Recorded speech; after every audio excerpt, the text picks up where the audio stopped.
إن الحمد لله نحمده ونستعينه ونستغفره. نعوذ بالله من شرور أنفسنا ومن سيئات أعمالنا. من يهده الله فلا مضل له ومن يضلل فلا هادي له. أشهد أن لا إله إلا الله وحده لا شريك له، وأشهد أن محمدا عبده ورسوله. يا أيها الذين آمنوا اتقوا الله حق تقاته ولا تموتن إلا وأنتم مسلمون. يا أيها الناس اتقوا ربكم الذي خلقكم من نفس واحدة وخلق منها زوجها وبث منهما رجالا كثيرا ونساء، واتقوا الله الذي تساءلون به والأرحام إن الله كان عليكم رقيبا. يا أيها الذين آمنوا اتقوا الله وقولوا قولا سديدا يصلح لكم أعمالكم ويغفر لكم ذنوبكم، ومن يطع الله ورسوله فقد فاز فوزا عظيما. أما بعد، فإن أصدق الحديث كتاب الله، وخير الهدي هدي محمد صلى الله عليه وسلم، وشر الأمور محدثاتها، فإن كل محدثات بدعة، وكل بدعة ضلالة، وكل ضلالة في النار. وإنما توعدون لآت وما أنتم بمعجزين. We continue inshallah reading and reviewing كتاب مختصر منهاج القاصدين للإمام ابن قدامة المقدسي رحمة الله عليه. What we do in this class, that we hear the translation and we try to check it against the Arabic original, and this is part of reviewing the book before publishing it inshallah, and also will be a review for us and a reminder. This will be the class number 15 with this book, Methodology of the Seekers, and today we have Kitab al-Nikah, the book of marriage, inshallah. Tfadl. Bismillah, walhamdulillah, wassalatu wassalam ala rasulillah. There is a difference among the ulama. There is no. There is no.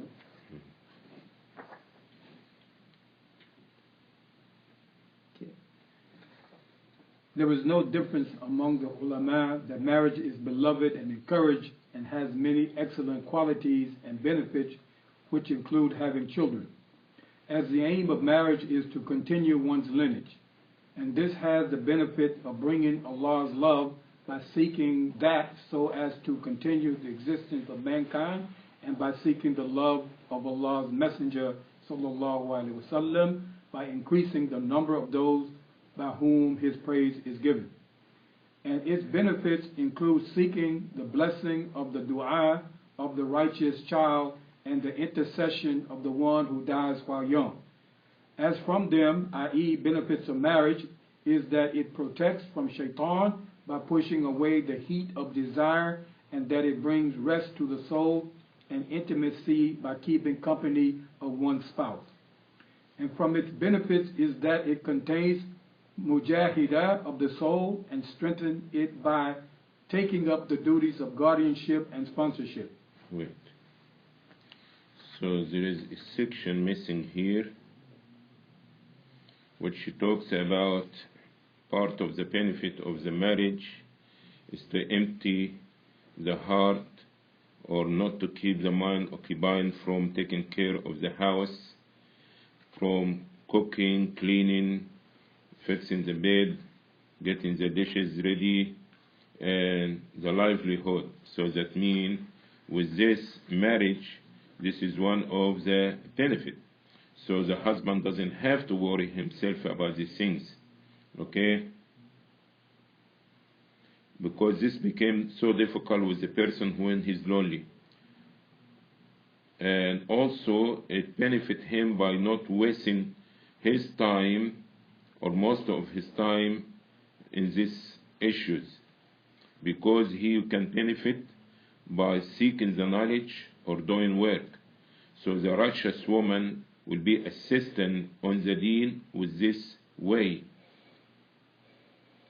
So a person get busy by different things. There is dishes, there is washes, there is cleaning up, there is fixing, eating, cooking, preparing. So when there is a partnership, so now the husband can devote himself and focus more about working and ibadah of Allah. And she also will be assisting her husband in the ibadah of Allah by doing her chores in the house. You don't have this? No, I don't. Okay, so if you make a mark there, that is section missing.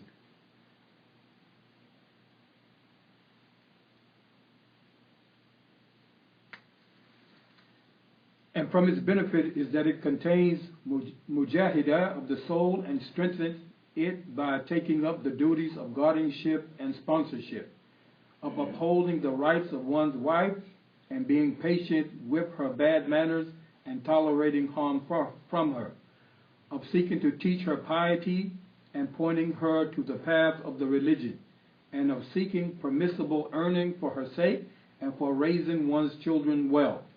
And all of these are great deeds, as they are part of guardianship and sponsorship.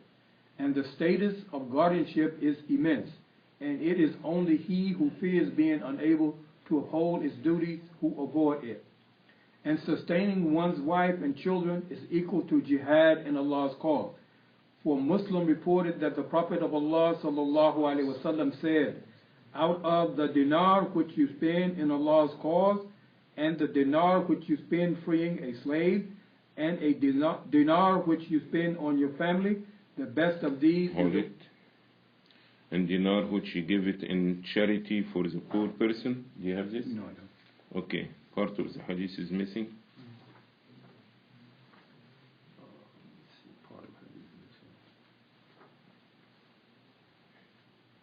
دينار أنفقته في سبيل الله، دينار أنفقته في رقبة، ودينار تصدقت به على مسكين، ودينار أنفقته على أهلك، أفضلها الذي أنفقته على أهلك. Alright? Okay. This is Muslim. This is a section concerning the afat of the nikah, or the, what do you have? As sustaining one's wife and children is equal to jihad in Allah's cause. For Imam Muslim reports that the Prophet of Allah sallallahu alaihi wasallam said, out of the dinar which you spend in Allah's cause, and the dinar which you spend freeing a slave, and a dinar which you spend on your family. The poor person, and after this comes the family. Okay. Freeing a slave, and then comes the poor person. Yeah.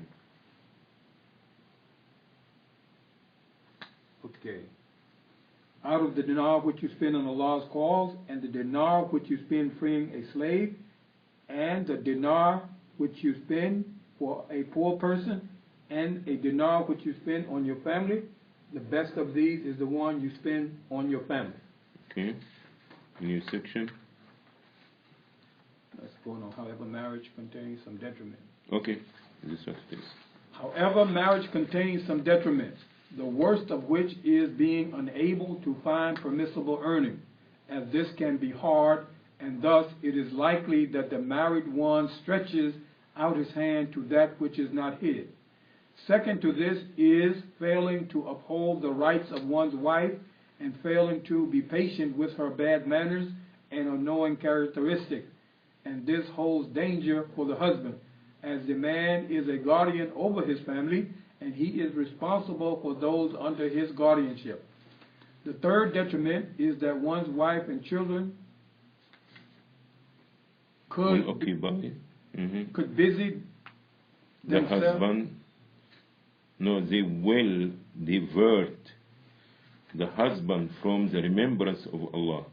They became like an obstacle, became so busy with them to such a degree he could not remember Allah subhanahu wa ta'ala.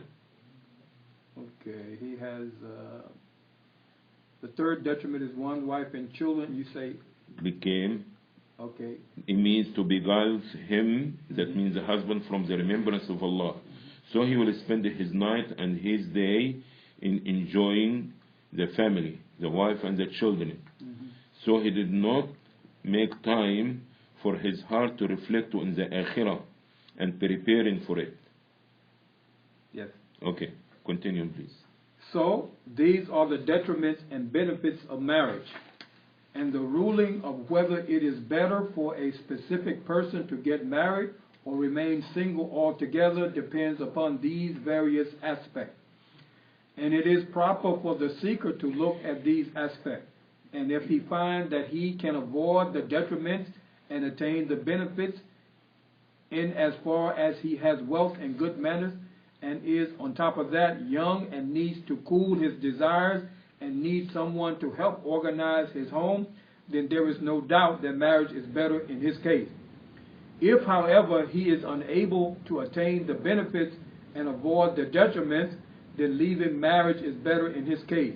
However, this only applies to the one who does not need to get married due to fear of falling into sin, for if he needs to do so, it becomes obligatory upon him. So as example, if a person by leaving the marriage alone due to the fact that the person does not have enough patience, he could not find a halal income and all these things.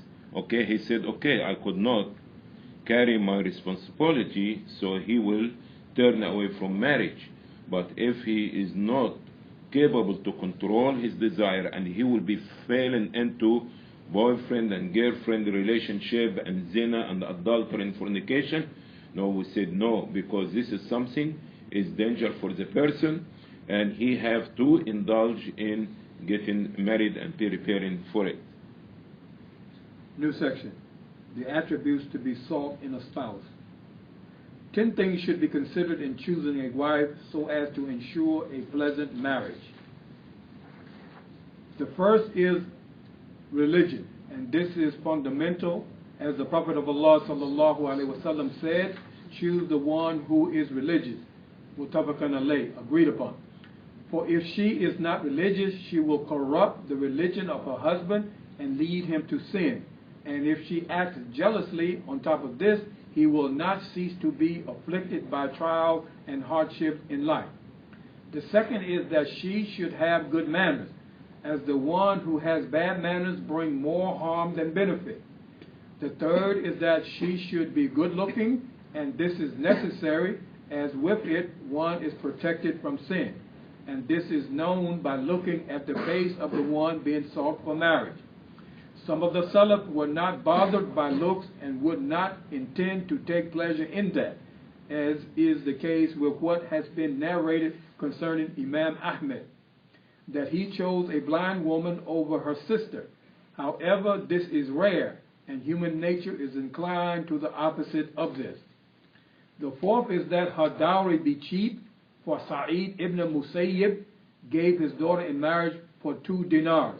And Umar radiallahu anhu said... 2 dirhams. 2 dirhams? Yes.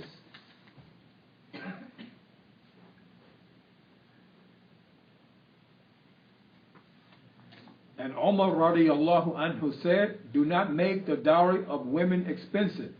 And just as it is disliked for the woman to seek an expensive dowry, then it is also disliked that the man asks about how much she wants.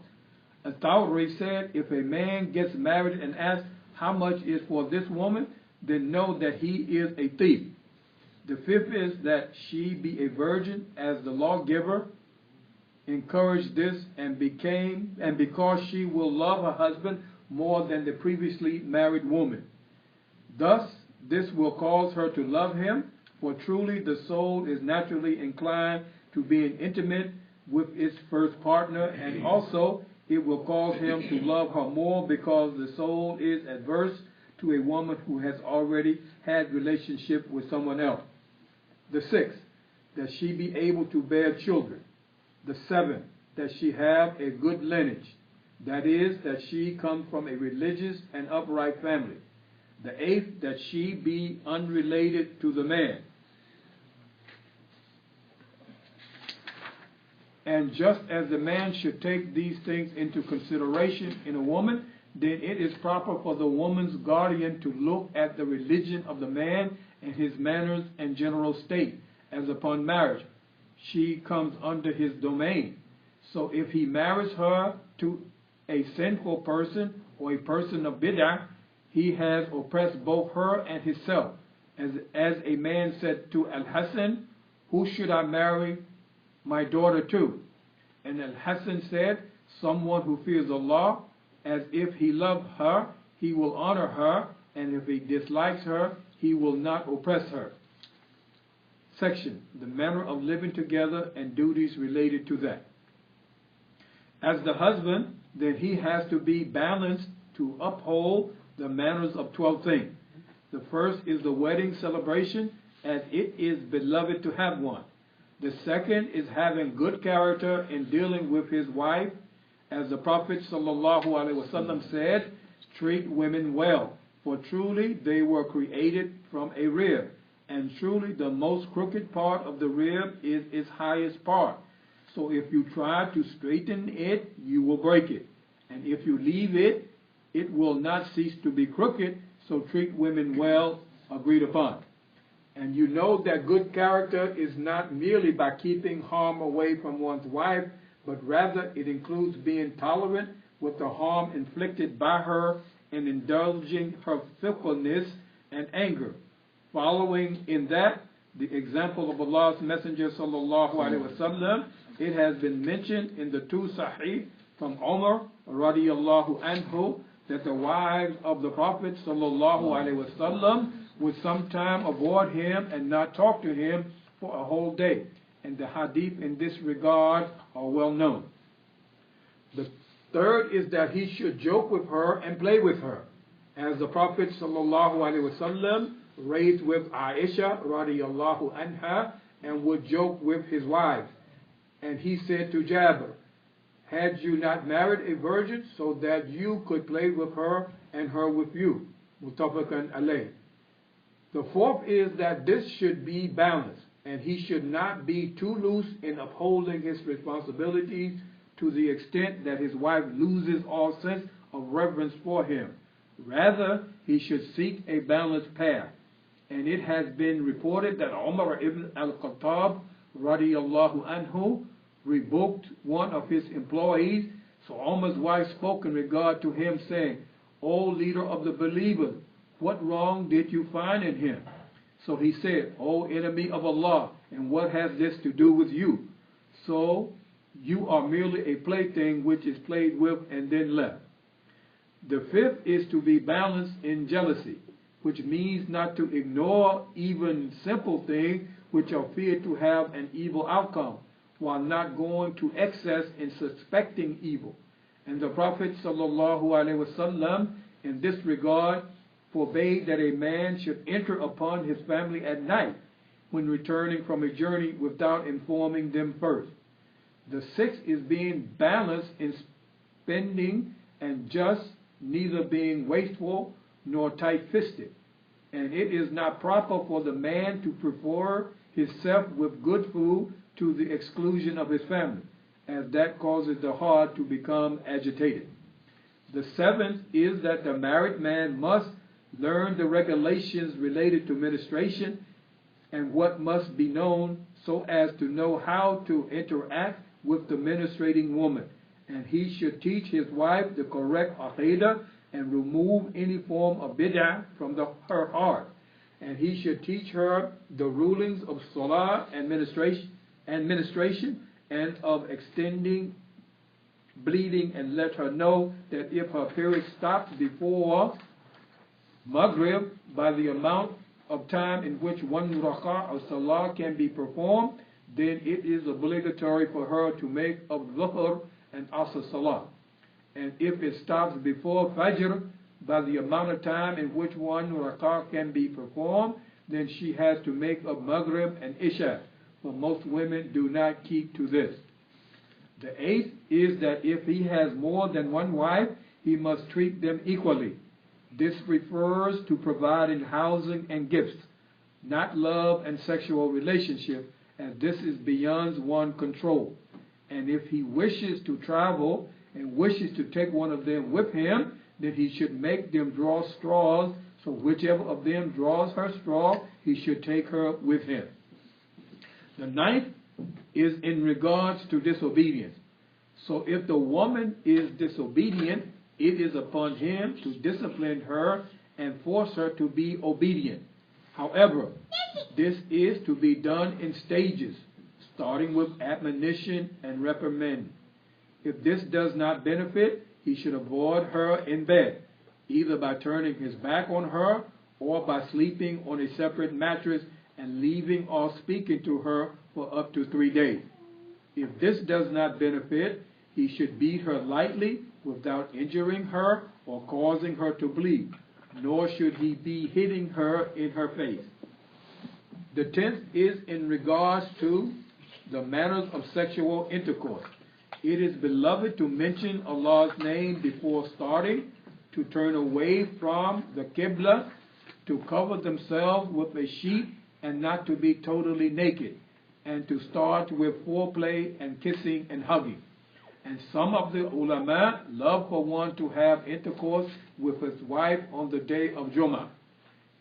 And if he ejaculates, then he should continue until her desires are fulfilled, and it is likely that her orgasm is delayed. And of the manners regarding to this is that the ministrating woman should cover the area between her loins and knees if he wishes to have relationships with her.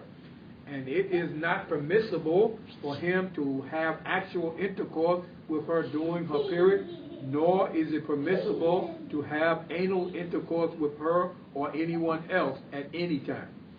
And if one wishes to repeat the act of intercourse a second time, he should first wash his private parts and make wudu, as should the woman.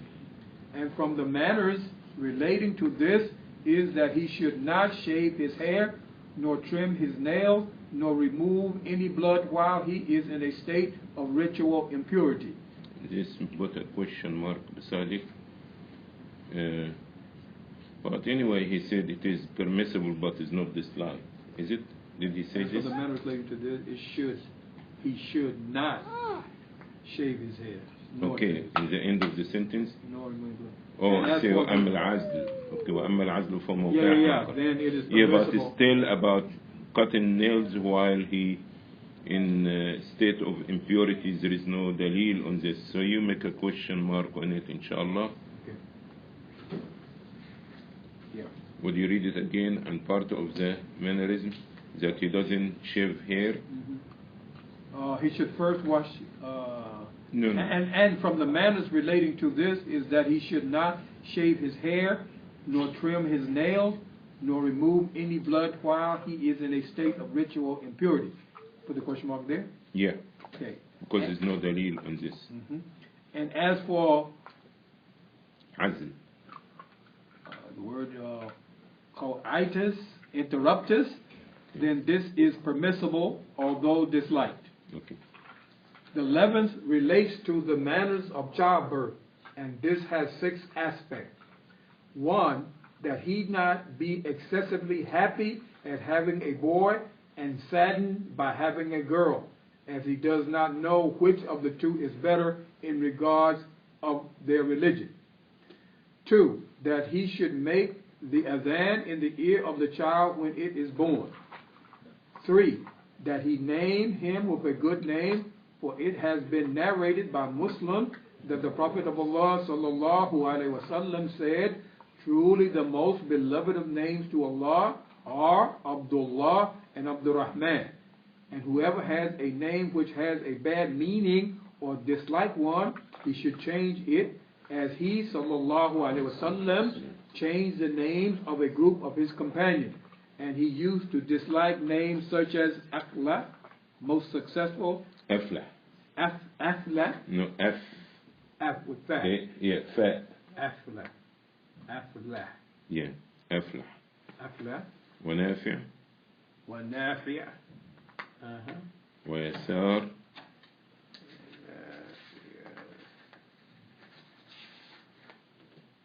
Yasar. One who makes things easy. Rabah. ورباح. وبركة. And Baraka. As it is said, and then said no. I don't understand that. What comes after Baraka? That because it will be said, is it such? Okay. It will be no. Okay. Is he Yes. such? That means he says this is person aflah or successful. So is it true? Okay. And then they Let's said see. no. Yeah. No. Okay. Okay. 4, that he slaughtered 2 sheep as an aqiqah for a boy and 1 for a girl. 5, that he give him a date or something sweet to suck on after his birth. 6, that he circumcise him, i.e. the boy, not the girl. The 12th manner of living together is in relation to matters related to divorce. Okay, under this boy and girl, put a mark there. Question mark or? You say, make a comment, put a comment down. That means make a question, mark, and say, make a comment.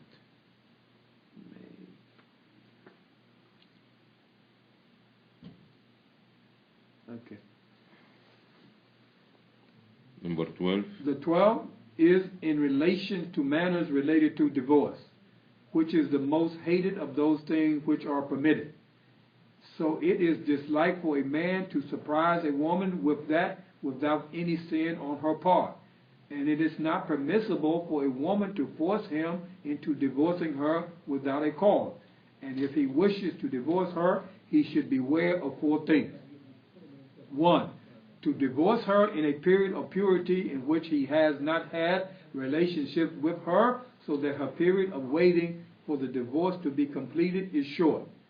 2, to make only one pronouncement of divorce, so that he will be able to take her back if he becomes regretful for divorcing her.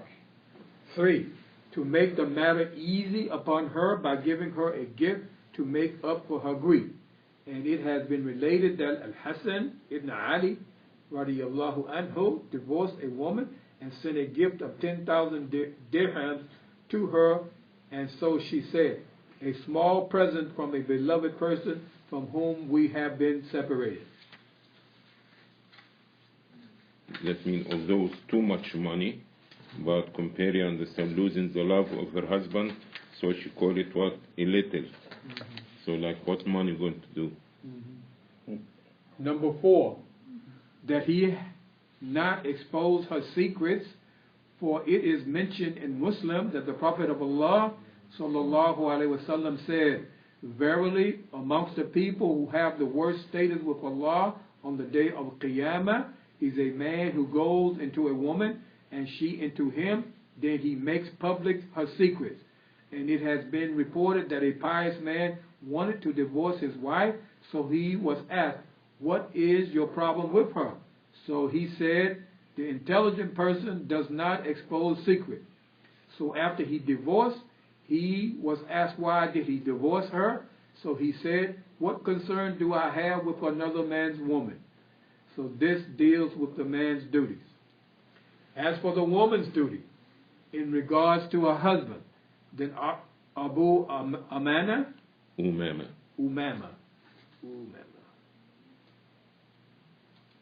Abu Umama said, I heard Allah's Messenger sallallahu alaihi wasallam say, if it has been permissible for anyone to prostrate to anyone other than Allah, I would have ordered the woman to prostrate to her husband, Ibn Majah, i.e. due to the extent of his rights over her. And there are many hadith which emphasize the rights of the husband over his wife, and his rights over her are many, the most important of which are 2. One of which is that she cover herself and protect herself from sin, and the second, that she be content with little. And this was the way of the women of the Salaf. For when a man would leave his house, his wife would say to him, beware of seeking forbidden earnings, for truly we can be patient with hunger and cannot be patient with the torment of the hell. And it is obligatory upon her not to be wasteful with his wealth. And if she feeds someone from his wealth with his permission, she will have a reward similar to his. And if she does that without his permission, he will be rewarded and she will be sinful. And it is proper for her parents to discipline her before allowing her to marry and teach her the manners of living with a man. And